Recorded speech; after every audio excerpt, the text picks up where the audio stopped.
ఈ వీడియోలో మనం భగవద్గీత అధ్యాయము 7 శ్లోకము 19ని పరిశీలిద్దాం.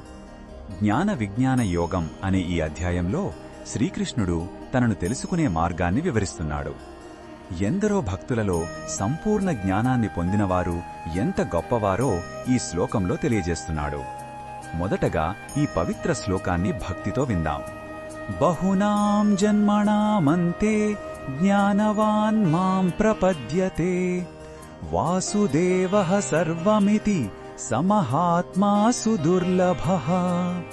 ఈ శ్లోకమర్థమేమిటంటే, అనేక జన్మల తర్వాత జ్ఞానవంతుడైన వ్యక్తి నన్ను చేరుకుంటాడు. అతడు ఈ సర్వం వాసుదేవుడే అని గ్రహించి నాకు శరణాగతి చేస్తాడు. అలాంటి మహాత్ముడు లోకంలో దొరకడం చాలా అరుదు అని శ్రీకృష్ణుడు చెబుతున్నాడు. ఇది కేవలం ఒక్క జన్మలో సాధించేది కాదు. ఎన్నో జన్మల పుణ్యఫలం, సాధనల ఫలితంగా ఈ జ్ఞానం కలుగుతుంది. ఇక్కడ జ్ఞానమంటే పుస్తకాలు చదవడం కాదు, ఉన్నదంతా భగవంతుని స్వరూపమే అని అనుభవపూర్వకంగా తెలుసుకోవడం. ఈ శ్లోకంలో ఉన్న భావం మనకు ఏమి చెబుతుందంటే, ఆధ్యాత్మిక ప్రయాణం యొక్క గొప్పతనాన్ని ఇది తెలియజేస్తుంది. నిజమైన జ్ఞానికి సృష్టిలో ఏదీ భగవంతునికి వేరుగా కనిపించదు.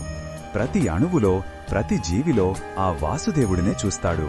ఈ అద్వైత స్థితిని పొందినవాడే మహాత్ముడు.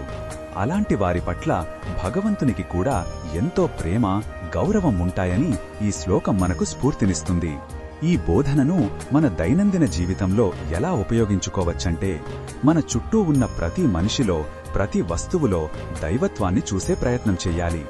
ఇది మనలో ద్వేషాన్ని, అహంకారాన్ని తగ్గిస్తుంది. మనం చేసే ప్రతి పనిని భగవంతునికి చేసే సేవలా భావించాలి. కష్టాలు వచ్చినప్పుడు ఇది కూడా ఆ భగవంతుని లీలలో ఒక భాగమే అని భావిస్తే మనకు మనశ్శాంతి లభిస్తుంది. ఈ జ్ఞానం నెమ్మదిగా అలవడుతుంది. కాబట్టి సాధనలో ఓపిక చాలా ముఖ్యం. మరిన్ని భగవద్గీత శ్లోకాల అర్థాన్ని తెలుసుకోవాలంటే మా తదుపరి వీడియోలను తప్పకుండా చూడండి.